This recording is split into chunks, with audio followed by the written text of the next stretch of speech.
अब आप देखिए, यहां से शुरुआत करते हैं कि ये लोग सबसे बड़ी जो बात करते हैं वो गांधी, नेहरू, पटेल और सुभाष के बीच में तलवारें चलाने का काम करते हैं और कई बार हम उलझ जाते हैं।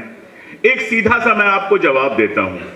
अगर मान लीजिए यहां से आपको दिल्ली जाना है इस जगह से, तो 3 दोस्त बैठे हैं। एक दोस्त कहेगा बॉम्बे चलते हैं, बॉम्बे से फ्लाइट ले लेंगे। एक दोस्त कहेगा चलो पुणे चलते हैं, पुणे से फ्लाइट ले लेंगे। और तीसरा दोस्त हो सकता है कहे यार इतनी अच्छी गाड़ी है, ड्राइव करके चलते हैं। तीनों की मंजिल एक है, दिल्ली, इसलिए उनके बीच में मतभेद है रास्तों को लेकर। लेकिन अगर किसी को दिल्ली जाना ही नहीं है, अगर किसी को यहां से या तो जाना नहीं है या साउथ जाना है, तो उससे जो मतभेद होगा वो मतभेद नहीं होगा, वो मनभेद होगा। तो आप अगर देखते हैं सुभाष बाबू हो, चाहे सरदार पटेल हो, चाहे महात्मा गांधी हो, चाहे नेहरू हो, उनके सामने 2 सवाल थे। इस चीज को समझने से आधी बातें समझ में आ जाती हैं। पहला सवाल यह था कि देश आजाद कैसा होगा, और उतना ही बड़ा सवाल यह था कि देश आजाद होने के बाद कैसा देश होगा। यह सवाल था।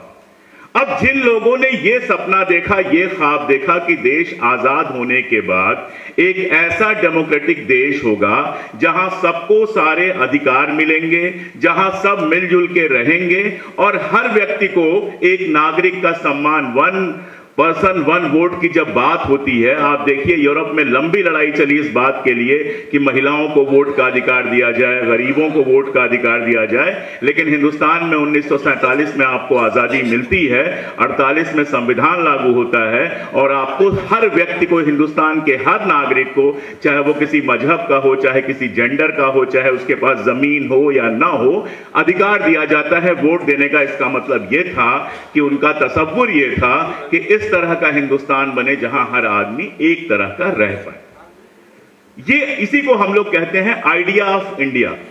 ये आइडिया ऑफ इंडिया की लंबी लड़ाई थी। इस आइडिया ऑफ इंडिया को 2 हिस्सों में आप बांट सकते हैं। एक हिस्सा जो हिंदू मुस्लिम सबकी एकता चाहता था और दूसरा हिस्सा जो ये नहीं चाहता था। इसीलिए एक तरफ आपकी आती है कांग्रेस या फिर सरदार भगत सिंह या बाकी सारे लोग, जितने लोग देश की आजादी के लिए लड़ रहे थे, एक नाम आपको ऐसा नहीं मिलेगा जो हिंदू मुस्लिम एकता की बात नहीं कर रहा था। चूंकि मैं महाराष्ट्र की धरती पर हूं तो मैं सबसे पहले लोकमान्य तिलक का नाम लूंगा।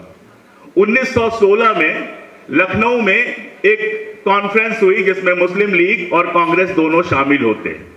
कांग्रेस को लीड गांधी तब नहीं कर रहे थे, लोकमान्य तिलक कर रहे थे। और लोकमान्य तिलक ने वहां पर मुस्लिम लीग से समझौता किया और ये लखनऊ पैक्ट कहते हैं उसको, ये पहला हिंदू मुस्लिम समझौता पॉलिटिकल लेवल पर भारत में था।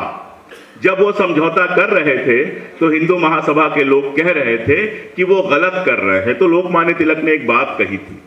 तिलक ने कहा कि अगर हमारी लड़ाई अंग्रेजों से सीधी होगी, यानी एक तरफ हिंदू मुसलमान और सामने अंग्रेज, तब तो हम इस लड़ाई को जीत पाएंगे। लेकिन अगर ये तिकोनी हो जाएगी, एक तरफ मुसलमान, एक तरफ हिंदू और एक तरफ अंग्रेज, तो हम कभी नहीं जीत पाएंगे। मजेदार बात यह है कि आज जो लोग लोकमान्य तिलक की बात करते हैं, उनका नाम लेते हैं और कहते हैं हम उनकी परंपरा के हैं, वो लोकमान्य तिलक की ये छोटी सी बात भूल जाते हैं। इसके बाद आप ले लीजिए हिंदू महासभा और मुस्लिम लीग, दोनों क्या कर रहे थे मूलतः? दोनों बेसिकली आजादी की लड़ाई के बीच में इस तरह से हस्तक्षेप कर रहे थे जिससे अंग्रेजों को फायदा पहुंचे। 1942 से बड़ा एग्जाम्पल आपको नहीं मिलेगा। मैं अभी एक पैलेस्टाइन के एक्सपर्ट से बात कर रहा था, लंबी बात हुई है उनसे मेरी, तो उन्होंने कहा कि दुनिया में कोई ऐसा एग्जाम्पल नहीं है जहां अहिंसा से आजादी मिली हो। तो मैंने कहा गांधी का एग्जाम्पल तो है। तो उन्होंने कहा गांधी किसी और मुल्क में पैदा हुए ही नहीं, किसी और मुल्क में पैदा हुए होते तो शायद वहां अहिंसा से आजादी मिल पाती। ये बात मैं क्यों कह रहा हूं? 1942 में जब गांधी ने कहा अंग्रेजों भारत छोड़ो, क्विट इंडिया का नारा दिया, तो उस समय केवल 2 बड़ी पार्टियां ऐसी थी जो क्विट इंडिया के नारे का विरोध कर रही थी। एक तरफ मुस्लिम लीग और दूसरी तरफ हिंदू महासभा। अब सोच के देखिए ये क्यों विरोध कर रहे थे। बाद में कम्युनिस्ट लोग भी विरोध में उतरे, क्यों उतरे वो सब आप लोग जानते हैं रशिया के शामिल होने के बाद, लेकिन ये लोग शुरू से विरोध कर रहे थे। जिस समय 1942 में पूरा हिंदुस्तान सड़क पर था, अगर कोई 2 संगठन थे जिनका एक भी आदमी गिरफ्तार नहीं हुआ था तो वो हिंदू महासभा और मुस्लिम लीग थे। और उसी समय सिंध में सरकार बनी, कांग्रेस की सारी सरकारें भंग कर दी गई, सिंध में मुस्लिम लीग को सरकार बनानी थी, तो समर्थन कौन देता? हिंदू महासभा ने समर्थन दिया। चलो समर्थन दे दिया, उससे भी मुझे कोई दिक्कत नहीं, आजकल कोई भी किसी को समर्थन दे देता है। लेकिन वहां सिंध की असेंबली में एक प्रस्ताव पास हुआ, जो ये लोग कहते हैं ना बंटवारे के लिए जिम्मेदार कौन है। सिंध की असेंबली में भारत के बंटवारे का प्रस्ताव पास हुआ। पाकिस्तान प्रपोजल सबसे पहले अगर किसी असेंबली में पास हुआ है तो वो सिंध की असेंबली है, और वहां रूलिंग पार्टी थी मुस्लिम लीग, उसको सहयोग कर रही थी हिंदू महासभा, और बाकी सब छोड़िए, ये लोग असेंबली छोड़ के बाहर भी नहीं निकले। विरोध करना तो बहुत दूर की बात है, चुपचाप असेंबली में अपने सीट्स पे बैठे रहे जब भारत विभाजन का प्रस्ताव पास हो रहा था। नंबर 1। नंबर 2, सावरकर और जिन्ना दोनों लोगों ने, हिंदू महासभा के अध्यक्ष थे इसलिए मैं उनका नाम ले रहा हूं, हिंदू महासभा का रिप्रेजेंट करते हैं वो, दोनों लोगों ने यह प्रपोजल दिया था कि अंग्रेज यहां पर रहें, 2 डोमिनियन स्टेटस बन जाए, एक हिंदू डोमिनियन स्टेटस और एक मुस्लिम डोमिनियन स्टेटस। हिंदू महासभा को हिंदू डोमिनियन स्टेटस दे दिया जाए और मुस्लिम लीग को दे दिया जाए मुस्लिम डोमिनियन स्टेटस, यानी अंग्रेजों की सरपरस्ती में 2 हिंदुस्तान यहां पर रहें। इसका प्रपोजल हिंदू विरोधी हैं डॉक्टर बाबा साहब अंबेडकर, उनको संविधान बनाने की जिम्मेदारी सौंपी, और जो डॉक्टर बाबा साहब अंबेडकर जिंदगी भर कांग्रेस के खिलाफ रहे, उस समय अपने दिल का सब कुछ भुलाकर आते हैं, साथ में शामिल होते हैं, क्योंकि मुल्क बनाना था। कांग्रेस पार्टी नहीं बन रही थी, मुल्क बन रहा था, मुल्क का तसव्वुर तय करना था कि कैसा मुल्क होगा, वो आके शामिल होते हैं।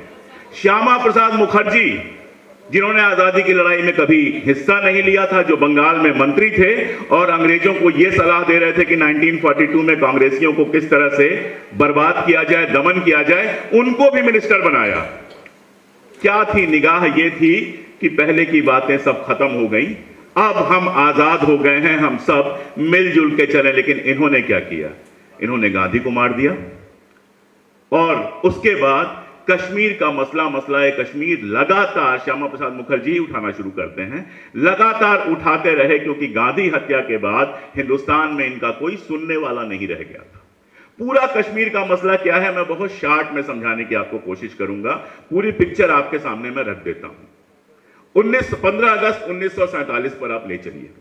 15 अगस्त 1947 के पहले हिंदुस्तान 2 तरह का था।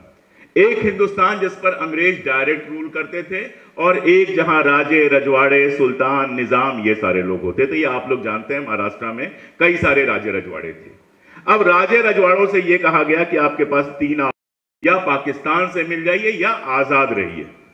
ज्यादातर राजे रजवाड़े आजाद रहने की बात कर रहे थे, लेकिन उनको समझा दिया गया था कि कागज पर आजाद रहने की आजादी आपको है, लेकिन इतने बड़े 2 मुल्कों के बीच में कहीं आप आजाद नहीं रह सकते। तो ज्यादातर रजवाड़ों ने यह फैसला किया कि वो हिंदुस्तान से मिल जाएंगे या पाकिस्तान से मिल जाएंगे। उसमें जागरफी का भी मामला था, जो पाकिस्तान के नक्शे के अंदर आ रहे थे, उनको पाकिस्तान से कई बार ना चाहते हुए मिलना पड़ा। कई सारे ऐसे रजवाड़े थे जो मुस्लिम रजवाड़े थे, लेकिन हिंदुस्तान से मिलना चाहते थे, लेकिन वो पाकिस्तान के भीतर पड़ रहे थे, इसलिए वो नहीं मिल पाए। कश्मीर की जो स्थिति थी वो ऐसी थी कि जितना वो पाकिस्तान के नजदीक था, उतना ही हिंदुस्तान के नजदीक था। आप उस तरफ चले जाइए रावलपिंडी आ जाएगा, इस तरफ चले जाइए जम्मू आ जाएगा। यानी वो एक ऐसी ज्योग्राफिकल कंडीशन में था जिसमें हिंदुस्तान और पाकिस्तान दोनों के बीच में नहीं पड़ रहा था। नंबर 1। नंबर 2, उसके जो राजा थे महाराजा हरि सिंह, वो ना हिंदुस्तान में मिलना चाह रहे थे, ना पाकिस्तान में मिलना चाह रहे थे। माउंटबेटन बाकायदा गए थे उनको मनाने के लिए कि भाई तय करो। और मैं आपको बताऊं कि माउंटबेटन ये कहने गए थे, बाद में निकल के आया कि तुम पाकिस्तान के साथ मिल जाओ, ठीक है। लेकिन हरि सिंह उनसे नहीं मिले। जो लोग हिंदुस्तान के साथ मिल जाओ कहने गए, उनसे भी हरि सिंह नहीं मिले। हरि सिंह एक सपना देख रहे थे डोगरिस्तान का, और अब बाकायदा पेपर्स हैं मेरे पास, वो सारे पेपर मैंने लंदन से हासिल कर लिए हैं, मेरे पास हैं। बाकायदा डोगरिस्तान का उन्होंने नक्शा बनाया, जिसमें लेह लद्दाख होना था, जम्मू होना था, कश्मीर होना था, और हिमाचल का थोड़ा एरिया होना था। उन्होंने कहा यह आजाद डोगरिस्तान बनेगा, यानी हिंदुस्तान, पाकिस्तान और एक डोगरिस्तान।